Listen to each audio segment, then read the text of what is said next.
बिस्मिल्लाहिर्रहमानिर्रहीम। अस्सलामुअलैकुम वरहमतुल्लाहि वबरकातुहू। साइमा इस्लामिक कोर्स के साथ हाजिर हूँ। फजर की नमाज को मामूली ना समझो। ये वो वक्त है जब रब अपने बंदों को नींद की रात से जगाकर इस पर अपनी रहमतों की बारिश करता है। फजर बेहतरीन सुबह वही होती है जो अल्लाह के जिक्र से शुरू की जाए। बेशक अल्लाह ताला फजर में बरकतें और रिज़्क अता फरमाते हैं। ज़िंदगी में किसी ऐसे एक शख्स का होना ज़रूरी है जिसको कुछ भी बताने के लिए लफ्ज़ों की ज़रूरत ना पड़े।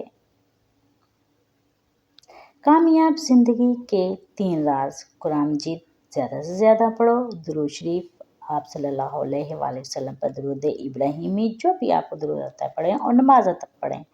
अल्हम्दुलिल्लाह मेरा तो वास्ता इस रब से है जो मांगने से पहले ही अता कर देता है। बेशक वो बेनियाज है।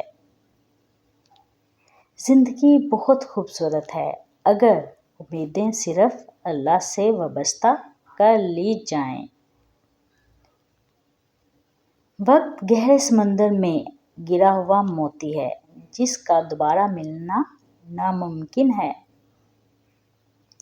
तकलीफ देने के बाद जताई गई मोहब्बत और नज़रअंदाज करने के बाद दी गई अहमियत कोई मायने नहीं रखती। किसी भी रिश्ते में खूबसूरत होना मायने नहीं रखता, वफादार होना अहमियत रखता है।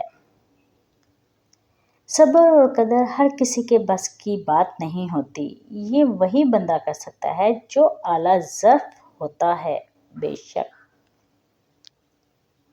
इज़्ज़त एक ऐसा अनमोल मोती है जिसे आप दूसरों में जितना तकसीम करेंगे आपको इतना ही वापस मिलेगा। बुरे दिन ना होते तो अच्छे दिनों का कोई अहमियत ना होती।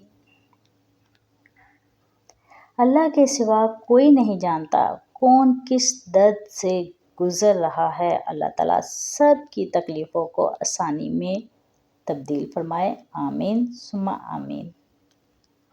खूबसूरत अमल इंसान की शख्सियत बदल देता है और ख़ूबसूरत इखलाक इंसान की ज़िंदगी। तो हर एक से अच्छे से पेश आएँ और अच्छे इखलाक से उनका दिल जीतें। दुआ में याद रखिएगा। पढ़ने में भूल चूक होगी तो माफ़ कीजिएगा। अल्लाह हाफिज़।